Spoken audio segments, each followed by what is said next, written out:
I can safely say this is one of my favorite pedals and one of the absolute best pedals I've ever heard. Yeah. This is Madison Square Basement. This episode is on the Analogman Astrotone. My name's Aaron. My name's Michael. Okay. Where we begin with the Astrotone is, I think it was 5 years ago, I started using it. And you started using this specific black one. This black one. It has the Fairchild transistors. They're marked with an F, but it's a stylized F. And they say Singapore? And they say Singapore on it. What amps have you used it through? I used it through a Vox AC50. I used it through basically an AC30. I used it through AC15. The Bad Cat. Fender Bassman Blonde. Zach's Bassman. And now Princeton Reverb. And a Princeton Reverb.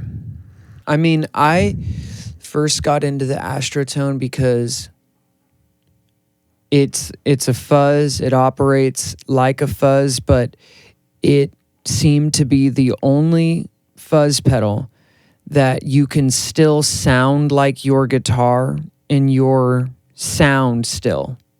And it's not that thing where you click on a tone bender and it's like tone bender time now or fuzz face time. Yeah, the Astrotone seems to incorporate itself into the sound of the amp a little better. And big muffs do that too, where like no matter what you play, you almost sound like the type of music that uses a big muff, you know? Yeah, you start hitting certain chords because they sound good through the pedal and you're playing that type of music. Those chords other people stumbled upon sound great through that pedal, you know? Exactly, yeah. But I played this every time I played guitar. I played this black Astrotone for 4 years or something.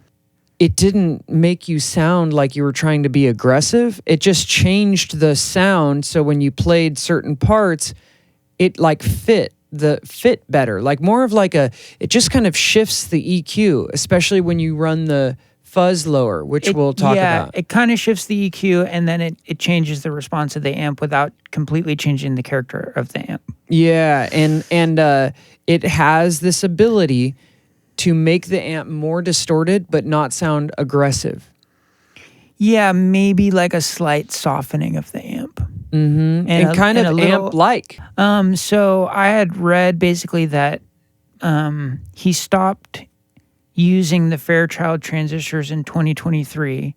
And so I was interested to see how close like a almost brand new Astrotone was. Mm-hmm. So that's where we got one of these white ones. This is a 2022, I think, and it has two different transistors, and one of them has the stylized F like the one in Zach's and says Singapore. Mm-hmm. And the black one. The same as the black pedal. And then the other transistor, that it has an F on it, but it isn't stylized and it doesn't say Singapore. And I assume that that's probably the new transistors that he's using now. Mm-hmm. And when he says, they stopped using the Fairchilds in 2023, I think they were probably using the Singapore Fairchilds, obviously, because the black one has those, and then started to use some sort of reissue that he's sourcing or making himself. So I have the other white one. It has black jacks, which we think that the earlier ones seem to have black jacks. Inside mine are two Fairchild, what are they, 235N or something? Yeah, 6.6, 566, something like that. Something like that, but they are circular Fairchild transistors, and they have a detent to them on one side, or like a flattened spot. Side, it looks just like a telly. They don't say Singapore. They do not say Singapore. But this pedal is 2010 or 2011? Something like that. Very early. So, yeah, I think the pedal came out in 2010. Mm-hmm. So we're using this as our kind of like almost control pedal. Mm-hmm. Other than the transistors, they seem almost identical inside. Seems like it. I emailed Analogman and asked what he heard as the difference between the new transistors and the old ones, and he said it was impossible to tell a difference. I think maybe what he was saying was because there's variation between pedals anyway, no matter what, the difference between transistors could also be the difference between the same transistors in a different pedal. So that's where we come in. Yeah, that's, I guess, where we come in. Yeah, so the differences across the board in the 3 pedals. The black one is by far the most open sounding. It has presence and top end that the other 2 cannot achieve. And this pedal works where the tone control is like slightly rolling off. You can't boost high end and get where the black one is with the other 2. Yeah, the tone seems to function in a slightly different way than most pedals. Yeah, so like 12 o'clock is like sort of flat, and when you roll down, it seems to like take away top end and get like darker. And when you roll up, it seems to take away actually a lot of bass. I would somewhat disagree with that. I would say 12, you're already attenuating bass. I think maybe like 9 o'clock is more like a neutral position. And then when you roll down on the tone, you actually don't really affect like the presence frequencies that much. You mainly affect something in the upper mids or something. When you roll it all seems the way to get off, darker though. Yeah, it gets somewhat darker, but it also seems maybe like it's just adding a little low end or something. And then when you roll up past 12, it actually starts to really change and cut low end, add fuzz almost. Yeah, it just gets to be a lot buzzier and like smaller. It sounds like a distortion pedal with a filter on it or something. Totally. When you roll it up. But the black one is the most aggressive. The volume comes on the fastest. The swing of the fuzz pot is by far the most, immediate. It excites the upper frequencies of your guitar.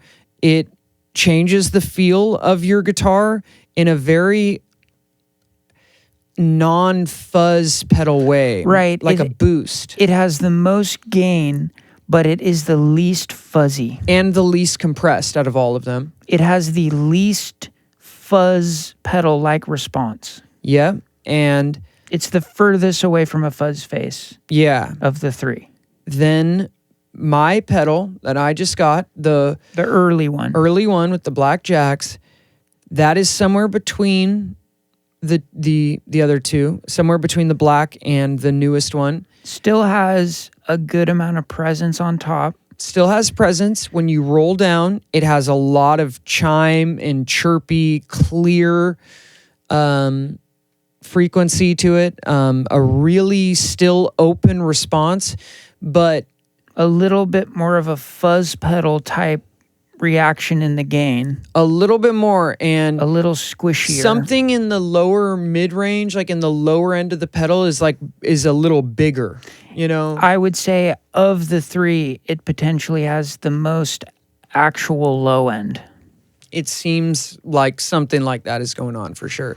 And then mine with the newer transistors seems to be the darkest, the most fuzz pedal type of reaction, the squishiest, the most mid-range, and doesn't have the same sort of presence that the other 2 has. When you roll off, it still has presence, but it isn't this like real exciting. No, because it already starts off being a softer pedal. It's a more compressed sound to begin with and slightly more honky. So even when you roll down, it does get cleaner and stuff, but it never gets that brightness because it already is sort of compressed and stuff. Yeah, and like we were saying about the tone control, if you roll up to try and get some presence, the pedal just starts reacting completely differently. Yeah. And the knobs are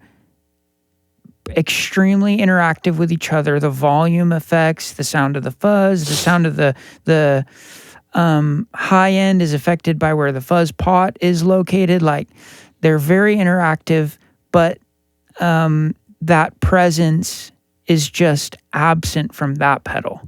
Right. It starts off in a different place. Obviously, we kind of have a preference, but they all sound phenomenally good. And we could put a header here and basically say that in reality, the differences are so small. I mean, it's pretty fascinating. They're so close, really. Right. We're listening for the differences.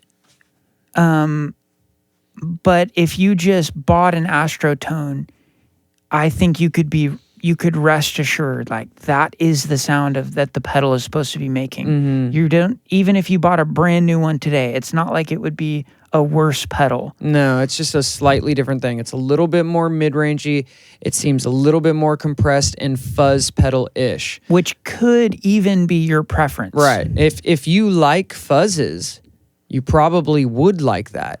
And if you were buying a fuzz pedal, like you might buy the Astrotone in order to have a fuzz pedal, that one is probably the best. Then, yeah, the newest one. But there is something really unique and special about that black one, that it feels so open and just really raw sounding. Very, very gnarly. Yeah. And then also, Analogman, has stuff on the website and stuff explaining that the pedal, when you roll the tone control up, is basically going to function like the originals more so. Analogman went into this and kind of opened the circuit up so you have access to, like you're saying, maybe not 12 is flat, but slightly to the left. Yeah, you have access to low end. You have access to a bigger, flatter sound instead of this kind of really attenuated low end kind of sound. But you have to understand that back when the pedal was made, it probably was going into extremely loud amps, and you don't need to add low end to that. So it's a different equation. Yeah, and that tone on 10 type of sound is still a usable and a cool sound. It's just that something really special happens when you back the tone off and even back the fuzz off. Analogman also says, like, the fuzz faces, you want to kind of run this fuzz on 10 all the time. This sounds wonderful with the fuzz backed off. And that's, I think, why it's so special, is because it's a really versatile pedal. So in terms of the sound and the usability of this pedal, we've played a lot of overdrives and combinations of boost overdrive kind of things, and we've played fuzz pedals, we've played, a bunch of different stuff. This is so outstanding. It's like, it really is in its own place. I don't understand why this isn't the most talked about exciting pedal, Yeah, the amount you can use it for fuzzy sounds, you can use it for overdriven sounds. It sounds kind of like an amp. It sounds kind of like an exploding amp at certain settings. It's when you back the volume off, it does the fuzzy thing where it maybe picks up a little brightness and it becomes very clean, but there's a distinct sweep between clean and super distorted. Then you get this overdrive character on the volume pot. Also, when you roll down the volume and you hit it hard, it overdrives so naturally. Yeah, it doesn't have that like clicky thing a lot of fuzzes have. Yeah, a lot of fuzz faces, when you roll down, they have a little give to them, but they have such a strong smack to the string that you don't really get that natural amp like. And when you just start breaking up a fuzz face, that's not really a pleasant sound. Right. This, when you just start hitting the limit of where it's going to break up, sounds just wonderful. Yeah, I would say that this thing sounds like those kind of like the sound in your head of like good mics on Supro and like Silvertone amps and that kind of sort of vicinity of sound. Like an amazing crunchy sound, but that still has like a lot of fidelity to it. It's hard to describe because it's so unlike the, you know, the family tree of all these different fuzzes. It doesn't really have like any relative I wouldn't compare it to. It's just the most incredible sound. Like it's crazy to me that I played it for so long and knew it like inside and out, and then I haven't played it for a while, and then coming back to it, I don't really see how you could get into any other fuzz pedal that would do all of this for you. It really is its own distinct thing, but that thing is very natural and incorporates itself, like we were saying. I mean, we're playing out of a Princeton, Vox amps, Marshall amps. I'm sure it would sound incredible with. It's not very like picky about the amp. It doesn't seem to be picky about the guitar pickup. No. It's across the board just very usable. And, I think a pedal that just really doesn't get a lot of, I mean, maybe because it's slightly modified from the original circuit or something, just doesn't get a lot. People don't care about it. I just also think that like no one ever played the originals that would make them so cool, and there's really no lore behind them. Yeah, it's a kind of a random pedal. It's just a random pedal, and there was lots of random other pedals too that don't get attention, you know. But you know, I played the pedal for a long time with humbuckers. Incredible. I mean, this is the best humbucker. This is the best fuzz for humbuckers, by far. But it's like the best fuzz for a Telly too. I mean, you know, they all sound great with the Telly. They all sound great with the Les Paul. It really is just a great sounding pedal. I mean, even overdrive pedals seem to be kind of picky about the guitar and stuff. Yeah. And I know that this pedal you can stack with other pedals and stuff. I mean, you could run a boost into this or behind it and completely open up another level of this type of pedal, you know? Right. That's something to maybe mention is what is your experience with buffers using it? Yeah, so when you run a buffer into it, it gets bright. You know, it gets bright. It's not like a fuzz face where it's unusable and weird and insane and not functioning. Because you did run a buffer into it on your board for a while. Yeah, and it's usable and live. It's like okay because it's like bright and you can make it work, you know? But I will say that germanium pedals, you know, even some silicon fuzz faces, like having a buffer right after it, they get weird, you know? Right. This, I think, after, fine. Is no problem. It is the slightest change in sound, you know? But like anything would be. But like a buffer anything. just changes the sound. Yeah. So this pedal is much easier to put on a board. Yeah. Works good on a board. Yep. And if you run it first, it's going to be just legendary. If you have to have something in front of it, you can make it work. And it's like we're saying, such a versatile pedal. You could use it as your light gain, light overdrive. You could use it as having the fuzz all the way up and maybe even the tone past noon. You could use it as a solo sound, a solo boost. And then having the fuzz at 75%, you could use it as in a sense, an always on pedal where you just use the volume knob to clean up back and forth.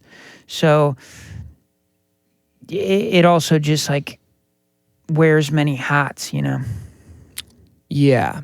My favorite setting over the time that I used it for the years, it was like two distinct settings I liked. One was with the volume at 75% or whatever, however, you know, much you need it, and the fuzz around that too, about 75% of the way up. The tone control was just backed off the same position we talked about. Basically flat. Sort of flattish to your ears, you know? The other setting that I ended up sticking with even longer was the volume knob pretty cranked up, 80% or something, and the fuzz just turned on enough to where it feels like the bottom end and everything lifts and the pedal becomes open. Yeah, there's a spot on the fuzz knob when you're turning it up. All the way off is literally all the way off. It turns the pedal off. And when you're pulling it up, there's a spot where it engages and kind of almost is a little sputtery or something. And it's thin. And then just above that, it's like, okay, it just starts. Yeah, the pedal's on, fully woke up, you know, you get all the bandwidth. That spot and the tone knob, same thing. Just to the left of noon, and it sounds kind of the biggest there. Those two settings we did, except on the clips that we just did, with the fuzz at 75% up, we also had the tone control slightly cocked up. Above noon, just to kind of give it brightness, and it sounds great. And then the other clip we did was the tone control up past noon with the fuzz all the way up. And that's a cool sound because it brightens it up. And is cutting. Yeah, it cuts. And it has a cool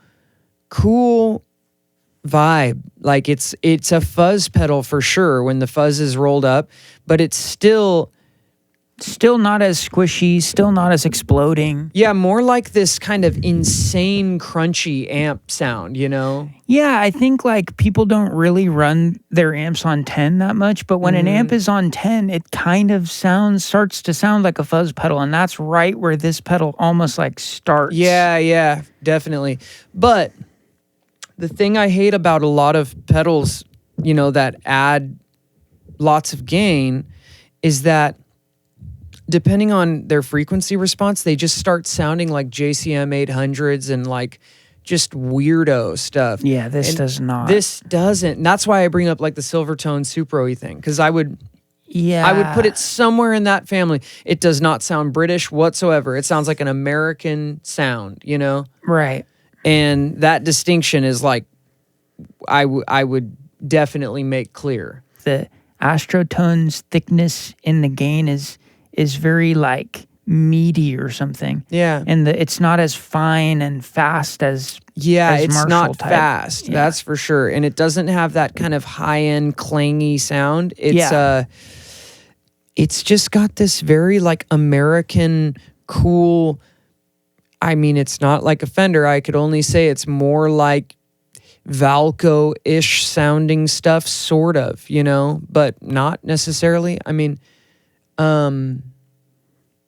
it's such a good sound. What a amazing, perfectly made pedal.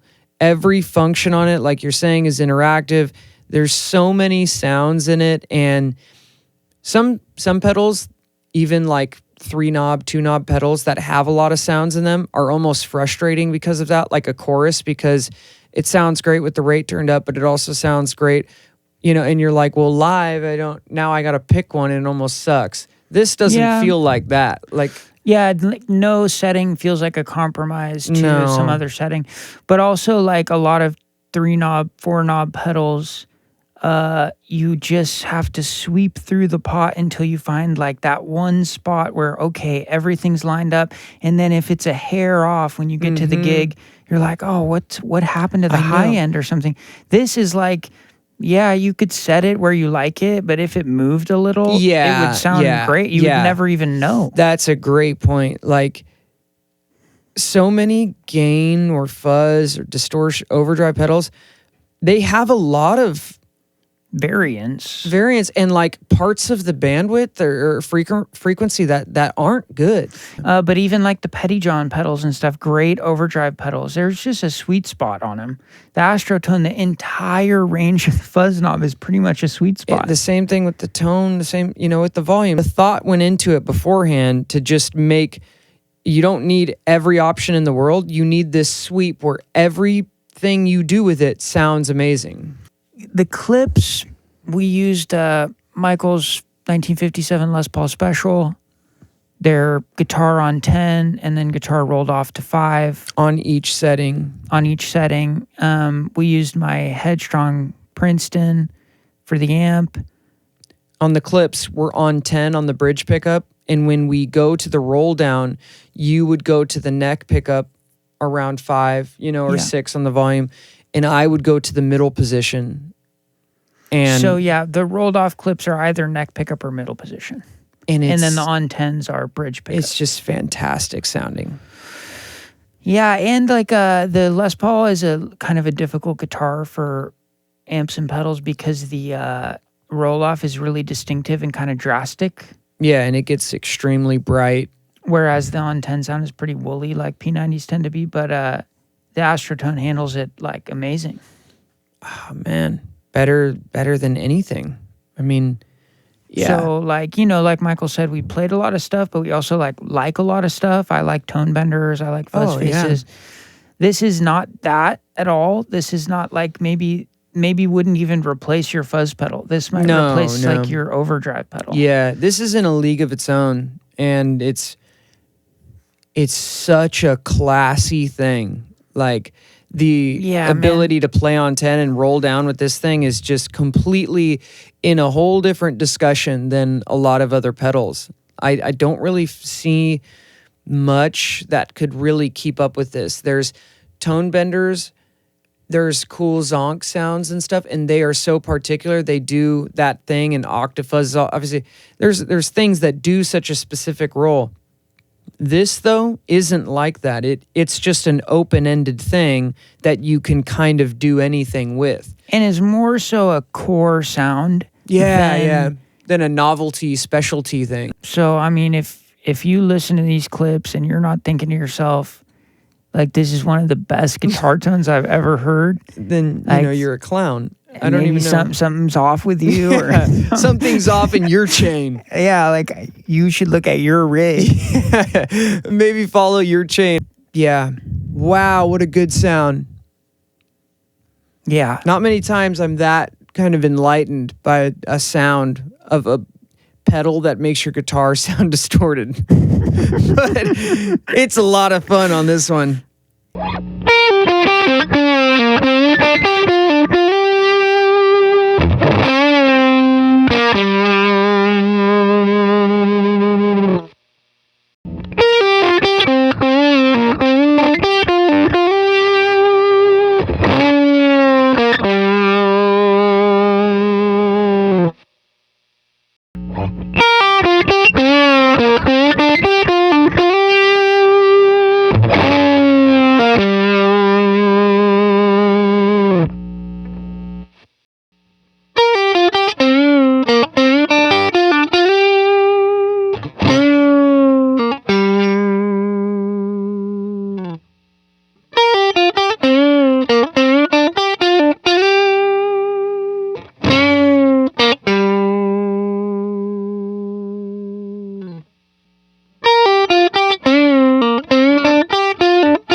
Bye.